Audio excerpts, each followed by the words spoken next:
नमस्कार दोस्तों, बहुत बहुत स्वागत है आप सभी का let's crack UPSC CSC Unacademy में। मैं हूं आपका दोस्त सुमित। और दोस्तों, यहां पर स्पेस वर्ल्ड से जुड़ी हुई एक इंपॉर्टेंट न्यूज़ आई है। और स्पेस वर्ल्ड से जुड़ी हुई जो इंपॉर्टेंट न्यूज़ होती है हमारे एग्जाम पॉइंट ऑफ व्यू से बहुत ज़रूरी होती है। उसके अलावा हमारी जनरल क्यूरियोसिटी के लिए भी जानने में हमें उसको मज़ा आता है। दरअसल यहाँ पर यूएस ने काफ़ी लंबे समय बाद एक मिशन को अंजाम देने की कोशिश की। हालांकि इस मिशन में काफ़ी समस्याएं आ चुकी हैं, लेकिन ज़रूरी है इसको जानना, क्योंकि 1972 के बाद यूएस पहली बार कोई लैंडर वहां पर चांद पर भेजने की कोशिश कर रहा है। और इस बार किस तरीके से ये सारे मिशन अलग हैं, क्या लॉन्ग टर्म ऑब्जेक्टिव्स हैं, क्या समस्याएं आई हैं, इसको यहाँ पर जानेंगे इस वीडियो में। ठीक है, चलिए। तो दरअसल यहाँ पर यूएस ने जो मिशन लॉन्च किया है, इसके अंदर लैंडर भेजा जाना था। चांद की सतह के ऊपर पेरेग्राइन नाम का एक लैंडर जाएगा, और वल्कन रॉकेट जो था वो उस लैंडर को स्पेस में भेजने वाला था। अब यहाँ पर दो चीजें याद रखेंगे। सबसे पहली चीज एग्जाम पॉइंट ऑफ व्यू से जो मिलती है कि वल्कन रॉकेट था और पेरेग्राइन लैंडर था। पेपर में आपसे पूछ लेगा कि ये जो दो टर्म्स हैं ये न्यूज में थी, बताइए इनका मतलब क्या है। इस तरह से UPSC term based question current affair से बना लेता है, तो ज्यादातर साइंस एंड टेक जैसी न्यूज से ही बनाता है। तो यहाँ पर आप देख सकते हैं वल्कन रॉकेट था, पेरेग्राइन लैंडर था, और प्राइवेट कंपनी के साथ मिलकर इस बार नासा ने इस मिशन को अंजाम देने की कोशिश की कि चांद की सतह पर एक लैंडर भेजा जाएगा। और ये प्राइवेट सेक्टर को इन्वॉल्व करके पहला ऐसा मिशन होने वाला था जो कि चांद पर जाएगा अमेरिका की तरफ से। ठीक है, इसके अलावा पहले कई देश प्राइवेट सेक्टर के साथ मिलकर चांद को टारगेट करने की कोशिश कर चुके हैं, लेकिन उनके मिशन भी सफल नहीं रहे। तो ये बहुत इंपॉर्टेंट था। अगर ये मिशन सफल हो जाता तो यूएस पहले ही कंट्री बनता जो प्राइवेट कंपनी के साथ मिलकर चांद की सतह पर जिसने लैंडर भेजा है। ठीक है, और यहाँ पर पहला प्राइवेट ये मिशन बनता। लेकिन एक बुरी खबर ये आई कि यहाँ पर अब इस लैंडर के चांद की सतह पर लैंड होने के चांसेस बहुत ज़्यादा कम है, लगभग ना के बराबर चांसेस हैं। और ये बात कंफर्म करी है एस्ट्रोबॉटिक, उस कंपनी ने जो कि नासा के साथ मिलकर इस मिशन के अंदर काम कर रही है। ठीक है, तो एस्ट्रोबॉटिक नाम की ये कंपनी नासा के साथ मिलकर इस प्राइवेट मिशन को अंजाम दे रही थी। अब कारण क्या है, क्या यहाँ पर समस्या आई कि अब ये मिशन जो है पूरी तरह से सक्सेसफुल नहीं हो पाएगा। दरअसल मिशन की शुरुआत होते ही जो उसका 7वां घंटा था, यानी कि 6-7 घंटे बाद, यहाँ पर एक समस्या ये देखी गई कि जो फ्यूल था वो लीक होने लगा। यानी कि यहाँ पर प्रोपेलेंट जो था, यानी कि फ्यूल जो था वो लीक होने लगा। अब ऐसे में ये समस्या देखी गई कि जो स्पेस क्राफ्ट जब उड़ रहा था, जब हवा में पहुंच चुका था, लगभग धरती की सतह से स्पेस में 500 किलोमीटर ऊपर पहुंच चुका था, तब वहां पर ये देखा गया कि साइंटिस्ट को समस्या हो रही थी। जो सैटेलाइट है, जो स्पेसक्राफ्ट है, उसको सूरज की दिशा के अंदर, सूरज की दिशा की तरफ उसका मुंह करने में समस्या हो रही थी। सूरज की दिशा में वो फेस अपना नहीं कर पा रहा था। अब ऐसे में क्या होगा? ऐसे में जो सोलर पावर मिलनी थी सैटेलाइट को, सोलर पावर मिलनी थी स्पेसक्राफ्ट को, जिसके तहत वो अपनी आगे की यात्रा करता। अगर उसके पैनल्स सूरज की तरफ रहेंगे तभी उसको एनर्जी मिलेगी, लेकिन ऐसा नहीं हो पा रहा था।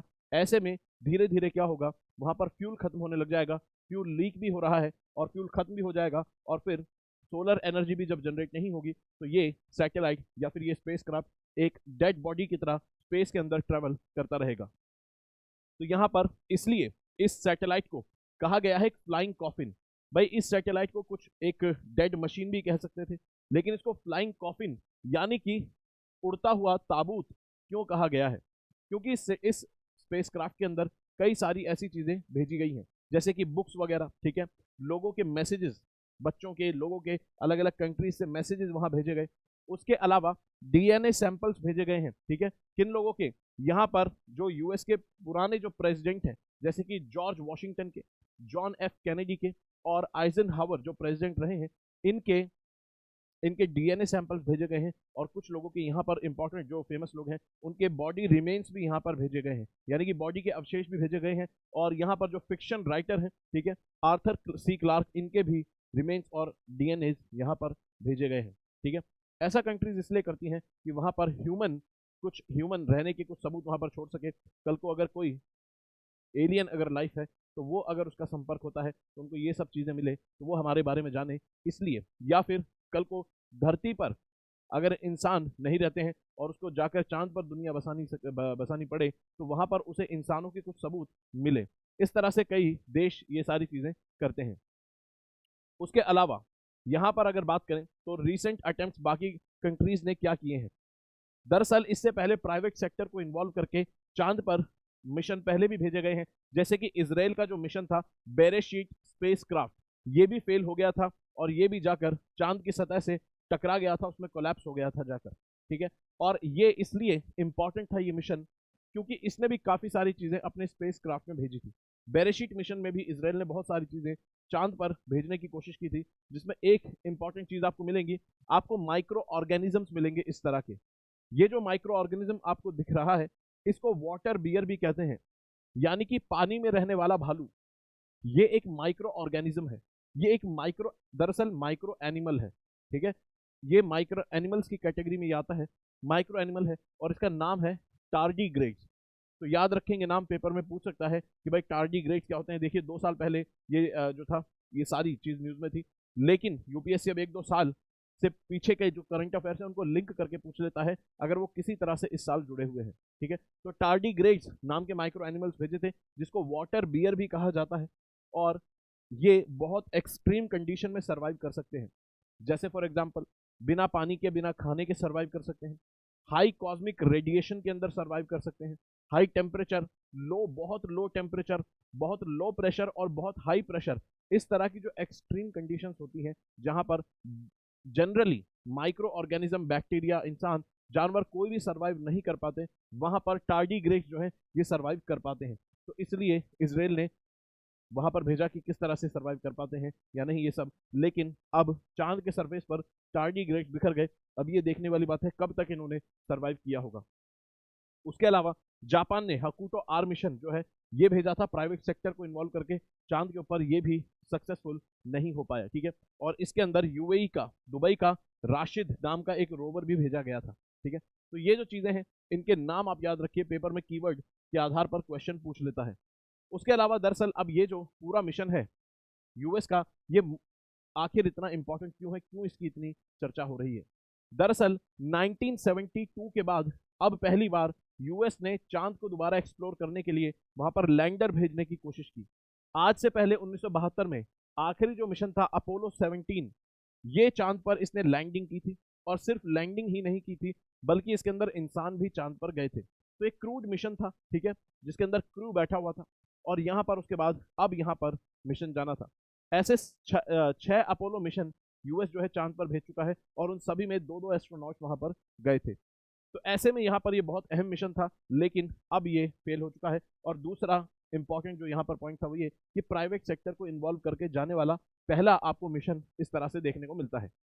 और ये जो मिशन यहाँ पर भेजा गया है ये दरअसल तैयारी है आने वाले आर्टेमिस प्रोग्राम की। ठीक है, दरअसल आर्टेमिस प्रोग्राम के अंडर यूएस जो है वो चांद को एक्सप्लोर करना चाहता है, दोबारा से वहां पर इंसानों को भेजना चाहता है, और एक बस्ती बसाना चाहता है, एक कॉलोनी बनाना चाहता है, एक स्पेस स्टेशन बनाना चाहता है चांद के ऊपर। ऐसा स्पेस स्टेशन जिससे आप आगे यानी कि मार्स को एक्सप्लोर कर सके। तो एक इंटरमीडिएट स्पेस स्टेशन बनाना चाहता है चांद पर यूएस आर्टेमिस प्रोग्राम के तहत। अब आप स्पेस स्टेशन बनाएंगे अगर चांद के ऊपर, तो इस तरह से आप देख सकते हैं यहाँ पर चांद के ऊपर आर्टेमिस बेस कैंप बनाया जाएगा। ठीक है, यहाँ पर बेस कैंप बनाया जाएगा, एस्ट्रोनॉट्स रहेंगे और यहाँ पर लेबोरेटरी वगैरह चीज़ें होंगी। अब आपको ये सारी चीज़ें अगर करनी है तो आपको मल्टीपल रॉकेट लॉन्चेस करने होंगे, और सिर्फ सरकार की एजेंसी के ऊपर अगर आप ये काम डाल देंगे, एक एजेंसी के ऊपर, तो फिर उसके ऊपर बर्डन आएगा।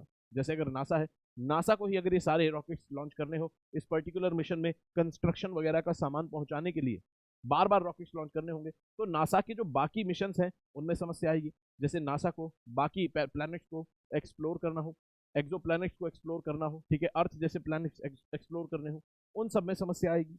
तो यहाँ पर क्या किया जाएगा, प्राइवेट सेक्टर को आप इन्वॉल्व करिए। प्राइवेट सेक्टर क्या करेगा, आपके जो लगातार रॉकेट लॉन्च होते हैं उसमें आपकी मदद करेगा, और नासा फिर बाकी कामों पर फोकस कर पाएगा। सेम इसी तरह से आपको देखने को मिलेगा, इसरो भी ये कोशिश कर रहा है कि प्राइवेट सेक्टर को इसरो भी कोशिश कर रहा है कि प्राइवेट सेक्टर को ज़्यादा से ज़्यादा इन्वॉल्व किया जाए स्पेस सेक्टर के अंदर। ताकि इसरो ने क्या कहा, इसरो ने भी यहाँ पर एक न्यू स्पेस इंडिया लिमिटेड नाम की कमर्शियल ब्रांच बनाई है।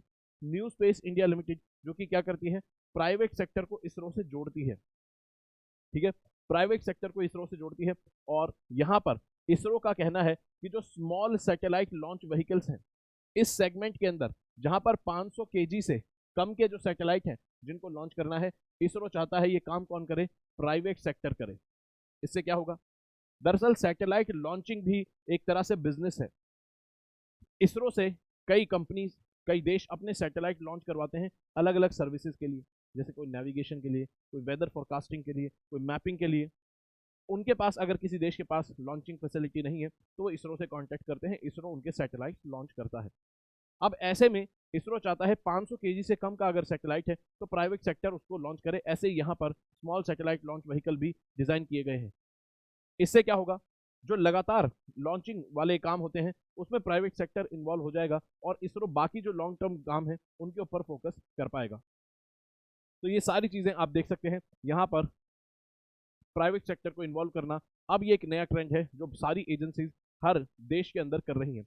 ऊपर से फिर फंडिंग जो है वो भी मिल जाती है। पैसा जो है वो सारा सरकार का नहीं लगता, प्राइवेट सेक्टर का भी पैसा इन्वॉल्व होता है, इनोवेशन होती है। जब प्राइवेट सेक्टर इन्वॉल्व होगा तो वहां पर इनोवेशन भी फास्ट होगी। ठीक है, तो स्पेस सेगमेंट में और नई नई डेवलपमेंट होंगी। यूएस का जो आर्टेमिस प्रोग्राम है जिसके अंदर बेस कैंप यूएस बनाना चाहता है, इसको अगर आप देखेंगे आर्टेमिस 1 आज से 2 साल पहले लॉन्च हो चुका था। अब यहाँ पर अगला जो प्रोग्राम है 2025 के अंदर आर्टेमिस 2 को लॉन्च करने की तैयारी है, जिसके अंदर इंसान जाएंगे। पहला क्रूड आर्टेमिस मिशन होगा जिसके अंदर इंसान जाएंगे। उसके अलावा 2026 में आर्टेमिस 3 जाएगा जिसके अंदर पहला एस्ट्रोनॉट चांद के साउथ पोल पर जाएगा। जैसे भारत ने चंद्रयान 3 में चांद के साउथ पोल पर रोवर भेजा, वैसे यूएस की कोशिश है वहां पर इंसान को भेजा जाए। और आर्टेमिस 6 जो है ये होगा लूनर स्पेस स्टेशन, चांद के ऊपर स्पेस स्टेशन बनाने की पहल में ये पहला मिशन जो जाएगा ये 2028 में जाएगा। तो काफी एम्बिशियस मिशन है आर्टेमिस मिशन। कमेंट बॉक्स में मुझे बताएंगे आर्टेमिस मिशन का जो शब्द है आर्टेमिस, इसका मीनिंग क्या है। ठीक है, नासा ने शब्द क्यों दिया, इसका मीनिंग क्या है, कमेंट बॉक्स में मुझे एक बार बताएंगे। उसी तरह से जिस तरह से यूएस यहाँ पर लगा हुआ है चांद के ऊपर इंसानों को दोबारा से भेजने, स्पेस स्टेशन बनाना इस बार ज्यादा एम्बिशियस टारगेट्स है। वहीं पर भारत को अगर देखें, भारत का यहाँ पर चांद की सतह पर इंसान को उतारने का आखिर क्या प्लान है। तो यहाँ पर पीएम मोदी ने इसरो को कहा है कि 2040 तक कोशिश है कि 2040 तक हमें क्या करना है, 2040 तक हमें इंसानों को चांद पर उतारना है। वहीं पर टारगेट ये भी है कि 2035 तक भारत को अपना एक स्पेस स्टेशन बनाना है। 2035 तक भारत को स्पेस स्टेशन बनाना है, 2040 तक इंसान को चांद पर उतारना है और 2024 के अंदर यहाँ पर भारत के अंदर अब आप देखेंगे जनवरी या फरवरी के अंदर गगनयान 1 जो मिशन है उसको लॉन्च किया जाएगा और देखा जाएगा कि कैसे ये एक टेस्ट मिशन टाइप से होगा कि कैसे यहाँ पर स्पेस के अंदर, ठीक है, अनक्रूड मिशन होगा कि कैसे यहाँ पर स्पेस के अंदर जब इंसानों को भेजा जाएगा तो कैसे एक्सपेरिमेंट्स होंगे, इस चीज़ को देखा जाएगा। ठीक है, तो जनवरी या फरवरी के अंदर गगनयान 1 मिशन भी जा सकता है और इस तरह से टाइमलाइन आपको भारत की देखने को मिलती है। और इसरो भी प्राइवेट सेक्टर को इन्वॉल्व करने में लगा हुआ है। और रीसेंट डेवलपमेंट भी आपको पता होनी चाहिए, हाल ही में इसरो ने अभी कुछ महीने पहले जो आदित्य L1 मिशन को लॉन्च किया था, तो यहाँ पर सूरज को एक्सप्लोर करने, सूरज का आउटर कोरोना, सन का आउटर कोरोना एक्सप्लोर करने के लिए भारत ने आदित्य L1 मिशन भेजा था सूरज की तरफ। और अब ये अपनी डिजायर्ड डेस्टिनेशन, यानी कि जहां पर स्पेस में जिस पॉइंट पर आदित्य L1 मिशन को पार्क करना था, रखना था उस सैटेलाइट को, वो अब वहां पहुंच चुका है। और वो पॉइंट क्या है ये याद रखेंगे, एग्जाम पॉइंट ऑफ व्यू से बहुत ज्यादा इंपॉर्टेंट है। ये है L1 पॉइंट। ये L1 पॉइंट क्या है, ये एक लेग्रेंजे पॉइंट है, इसको लेग्रेंज पॉइंट या लेग्रेंजे पॉइंट कहते हैं। L1 लेग्रेंजे पॉइंट पर आपको आदित्य L1 मिलता है। ठीक है, अब यहां पर कहता है ये लेग्रेंजे पॉइंट क्या होते हैं। दरअसल सूरज और धरती के बीच में, सूरज और धरती के बीच में आपको इस तरह से लगभग 5 लेग्रेंज पॉइंट मिलेंगे। इन 5 लेग्रेंज पॉइंट पे क्या होता है, धरती का और सूरज का जो गुरुत्वाकर्षण होता है, जो ग्रेविटेशनल फोर्स होती है, वो बैलेंस हो जाती है। जैसे अगर मान लीजिए कोई सैटेलाइट है, ये कोई सैटेलाइट है, सूरज इसको अपनी तरफ खींचेगा, धरती इसको अपनी तरफ खींचेगी। यहाँ पर सन है, यहाँ अर्थ है।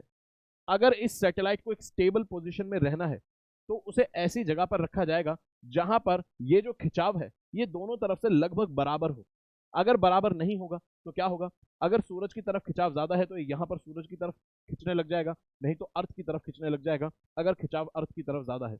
इससे क्या होगा, बार बार इसकी पोजीशन को एडजस्ट करना पड़ेगा। अगर ये अर्थ की तरफ खिसकेगा तो बार बार इसको एडजस्ट करके वापस पोजीशन पर लाया जाएगा और इसमें फ्यूल कंजम्पशन भी काफी ज्यादा होगा।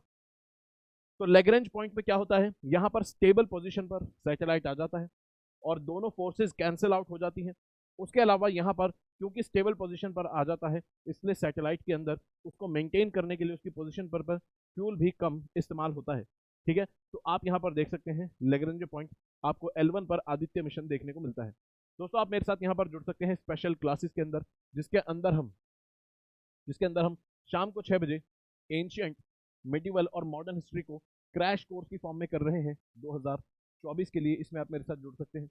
उसके अलावा प्लस कोर्स में जुड़ सकते हैं, जिसमें 6ठी से 12वीं तक की एनसीईआरटी बहुत डिटेल में कर रहे हैं हिस्ट्री की। और अनअकैडमी का कोई सा भी कोर्स खरीदना हो तो कोड लगाएंगे SMK लाइव। ठीक है, SMK लाइव कोड लगाएंगे। इसके अलावा जनवरी एक्सटेंशन ऑफर आपको मिलता है 4, 6 और 12 महीने तक का। आपको कोर्सेज पे वैलिडिटी आपको बढ़ती हुई नजर आती है। उसके अलावा 2025 का जो बैच है, जीरो से तैयारी कराई जाएगी। फाउंडेशन बैच है, बेसिक से उठाया जाएगा सब कुछ। और 12 महीने तक आपको एक्सटेंशन मिलता है, यानी कि 1 साल तक और कोर्स वैलिड रहेगा। सभी टॉप एजुकेटर्स आपको यहाँ पर इस कोर्स में पढ़ाते हैं। इसके अलावा ऑल इंडिया टेस्ट सीरीज आपको देखने को मिलती है। अलग अलग मॉड्यूल्स ऑफरिंग्स यहाँ पर मिलती है, जैसे सिर्फ टेस्ट भी ले सकते हैं, टेस्ट के साथ प्रिंटेड बुक्स आप ले सकते हैं। उसके अलावा कंप्लीट नोट्स भी टेस्ट के साथ ले सकते हैं। अलग अलग मॉड्यूल्स हैं, सब लेने के लिए कोड लगाना होगा SMK लाइव। ठीक है, SMK लाइव कोड लगाना होगा। साथ ही में यहाँ पर आप देख सकते हैं, अगर आपकी जानकारी में कोई भी दोस्त यूपीएससी का मेंस क्वालिफाई करके इंटरव्यू की तैयारी कर रहा है तो उनको आप बता सकते हैं अनअकैडमी फ्री आपको गाइडेंस देगा इंटरव्यू की। मॉक इंटरव्यूज फ्री कंडक्ट करवाए जाएंगे। रिटायर्ड ब्यूरोक्रेट्स आपको गाइडेंस देंगे। आपके एप्लीकेशन फॉर्म को पढ़कर बताया जाएगा किस तरह के क्वेश्चंस आपसे पूछे जा सकते हैं। आगे बढ़ने से पहले बहुत इंपॉर्टेंट क्वेश्चन का जवाब देंगे। पेपर के अंदर कभी भी पूछा जा सकता है। 2022 के अंदर मेंस के अंदर जेम्स वेब टेलीस्कोप पे क्वेश्चन पूछा गया है। ये अभी तक का ह्यूमन हिस्ट्री का सबसे बड़ा टेलीस्कोप है, तो ये करंट अफेयर का पार्ट नहीं है, ये स्टैटिक का ही पार्ट है। कभी भी इस पर क्वेश्चन यूपीएससी का जिस दिन मन करेगा पूछ लेगा। हाँ, जिस साल करंट न्यूज में रहा था उस साल तो नहीं पूछेगा। ठीक है, चलिए। कहता है कि जेम्स वेब टेलीस्कोप जो है, जो कि ह्यूमन हिस्ट्री का सबसे बड़ा टेलीस्कोप है, हबल टेलीस्कोप को इसने रिप्लेस किया है स्पेस में। कहता है जेम्स वेब टेलीस्कोप को कौन से लेग्रेंज पॉइंट पर रखा गया है। ठीक है, कौन से लेग्रेंज पॉइंट पर रखा गया है। एक मैं आपको हिंट दे देता हूं, L1 तो नहीं है। क्यों? क्योंकि यहां पर आदित्य मिशन आपको देखने को मिलता है, ये रखा गया है आदित्य L1। ऐसा नहीं है कोई और नहीं आ सकता, कोई और भी आ सकता है, लेकिन मैं आपको ये बता रहा हूं L1 नहीं है। ठीक है, आदित्य L1 पे आपको मिल जाएगा। इन 3 में से मुझे बताएंगे कमेंट करके, नहीं पता तो सर्च करके बताएंगे कमेंट बॉक्स में कि जो जेम्स वेब टेलीस्कोप है ये कौन से लेग्रेंज पॉइंट पर रखा गया है। ठीक है, चलिए दोस्तों, तो मिलते हैं नेक्स्ट क्लास के अंदर। मेरे ख्याल से वीडियो जो भी हमने यहाँ पर पढ़ा आपको समझ आया। वीडियो अच्छी लगी तो वीडियो को लाइक करेंगे, चैनल को सब्सक्राइब करेंगे, पढ़ते रहेंगे, अपना ख्याल रखेंगे। जय हिंद दोस्तों।